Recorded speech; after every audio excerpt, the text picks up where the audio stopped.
Assalamualaikum warahmatullahi wabarakatuh. Kali ini aku ingin mereview salah satu sekolah yang ada di Kota Bogor, namanya SM Sekolah Alam Bogor yang setingkat dengan SMP. Ini adalah pemandangan latar belakang sekolah yang nampak dengan nuansa alam ya.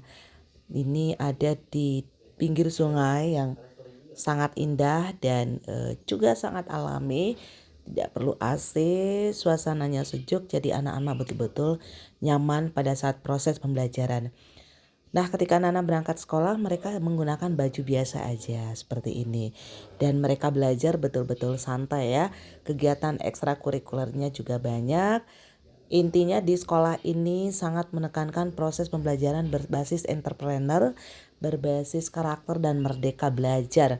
Jadi fokus utama anak-anak di sini adalah diajar untuk berbisnis.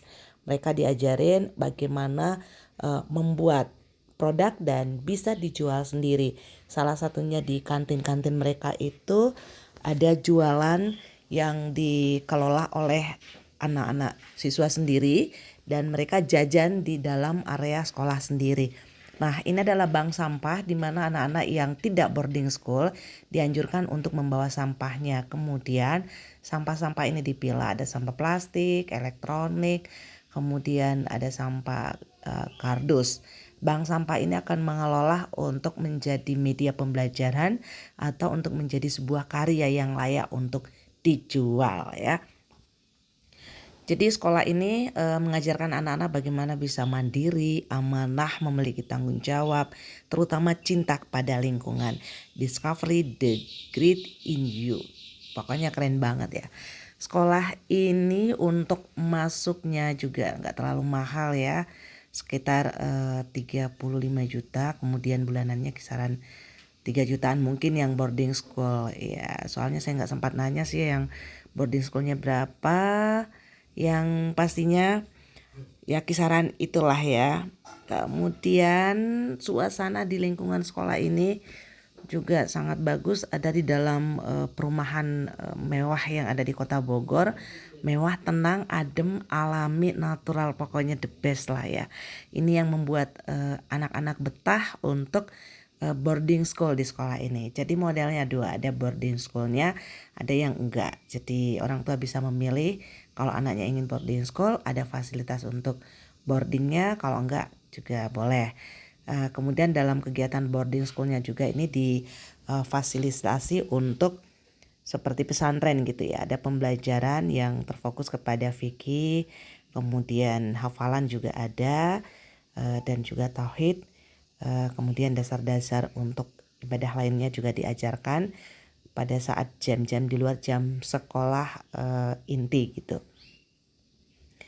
Kegiatan ekstrakurikulernya ada musik ya, kemudian ada crafting, ada futsal, renang, panahan, berkuda, kemudian trekking. Nah, untuk kegiatan wajibnya itu biasanya mereka sering melakukan trekking.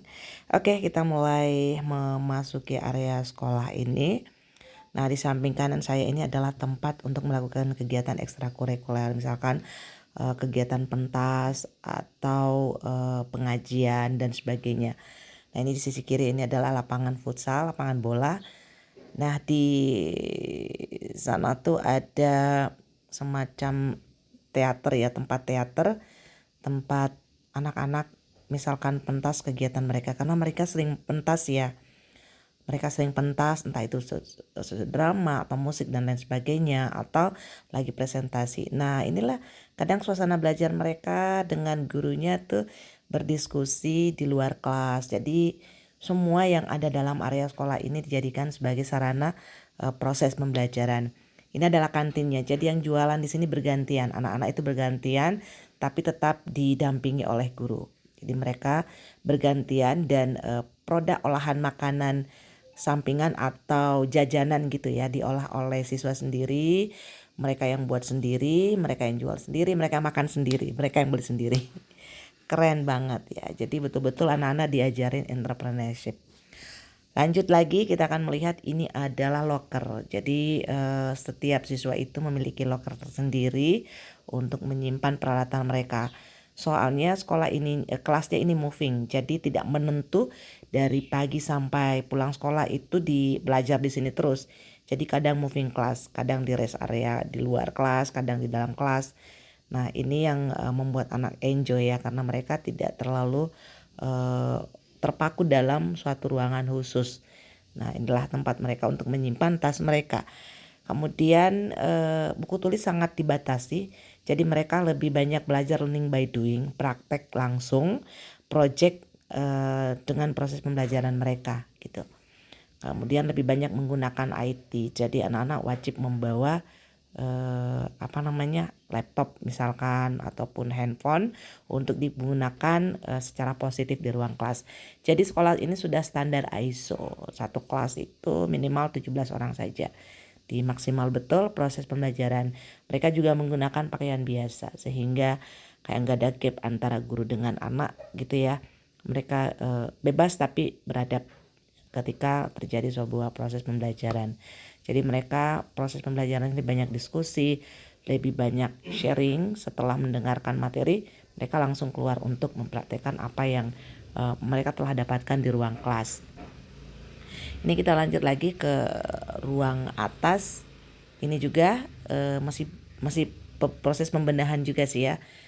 Karena sekolah ini pengembangan terus dan udah waiting list. Nah, kita masuk lagi ini ruangan saung. Kalau tadi yang kita lihat kan ada bangku dan sebagainya, ini pelataran saja.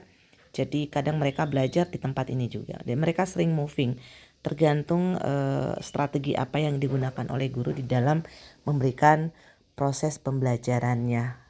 Keren banget ya. Nah, ini betul-betul suasana alam. Kemudian kita jalan lagi untuk melihat di area boarding school. Jadi sekolah ini memiliki boarding school juga bagi orang tua yang mungkin jauh. Nah, bisa menitipkan anaknya di boarding. Nah, untuk boardingnya juga dibatasi ya. Saat ini yang boarding baru 20 orang. Nah, kontrol gurunya sangat bagus karena nggak terlalu banyak ya. Oke, kita masuk lagi. Ini adalah ruang untuk mereka berkreasi. Jadi ada peralatan-peralatan yang digunakan. Jadi di sini anak-anak belajar pertukangan, bagaimana membuat meja dan sebagainya. Nah, yang unik itu jadi ini adalah cergen-cergen bekas yang dijadikan sebagai wadah untuk menyimpan peralatan-peralatan mereka. Keren ya. Ini salah satu bank sampah yang diberdayakan oleh sekolah tersebut. Seperti ini rak-rak ini dibuat oleh mereka, kemudian ornamen-ornamen yang ada dalam kelas ini juga dibuat oleh mereka. Jadi sekolah ini betul-betul berbasis project, berbasis kreativitas.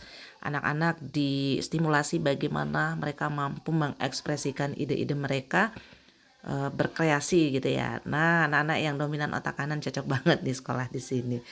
Oke, kita lanjut lagi untuk melihat aula. Nih, aula untuk boarding schoolnya ada di lantai 3 ya. Jadi semua dinding-dindingnya itu batu khas alam semua ya, dan kayu. Jadi betul-betul anak-anak kayak menyatu dengan alam nih berada di sini. Ini adalah salah satu aula tempat anak-anak yang boarding school untuk melakukan kegiatan proses keagamaan, pembelajaran keagamaan ya. Ini cukup luas juga. Dan ada sarana untuk ustadz yang membina di sini. Untuk boardingnya ada putra dan ada putri gitu. Lantai bawah putri, lantai atas putra. Kita lanjut lagi untuk melihat kamar yang digunakan oleh putra. Nah, ini kamarnya karena yang boarding tidak banyak ya, sekitar 20 orang atau 15 orang kalau nggak salah ya. Nah, ini tempat mereka untuk istirahat. Jadi anak-anak diberikan waktu menggunakan handphone. Jadi setiap hari anak-anak bisa menggunakan handphone, karena pada malam hari ketika mereka mengerjakan PR, biasanya mereka harus membuat PowerPoint, pelaporan, karya ilmiah dan sebagainya. Jadi IT menjadi nomor 1 juga di sekolah ini. Nah, kita lanjut lagi melihat suasana alam yang ada di sekolah ini. Di setiap sudut-sudut sekolah memang difungsikan untuk ada spot-spot untuk diskusi. Waktu ke sana kebetulan anak-anak ini akan pentas musik, jadi ada yang membawa gitarnya, ada yang bawa keyboardnya dan sebagainya. Mereka ngumpul di aula untuk proses latihan. Nah, pendekatan yang digunakan di sekolah ini pendekatan berbasis jamak, salah satu kecerdasan jamak, salah satu adalah kecerdasan natural. Makanya suasana di sekolah ini semuanya serba natural. Nah, ini suasana sungai yang ada di sisi kanan, jadi kalau anak-anak lagi jenuh belajar, bete dan sebagainya, atau lagi kangen sama orang tuanya nih, bisa duduk-duduk di sini mandangin pohon bambu ya. Bete banget, kece banget, keren banget, jadi anak-anak betul betah berada di sekolah ini. Oke, terima kasih banyak. Cukup sekian. Jadi sekolah di sini sangat cocok untuk anak yang aktif, yang dominan otak kanannya, yang suka suasana alam. Ini bagus banget, keren banget karena sekolahnya memiliki pendekatan kecerdasan jamak. Jadi anak-anak itu diobservasi sesuai dengan apa bakat dan minat mereka, dominan kecerdasan mereka seperti apa, sehingga pendekatannya tepat.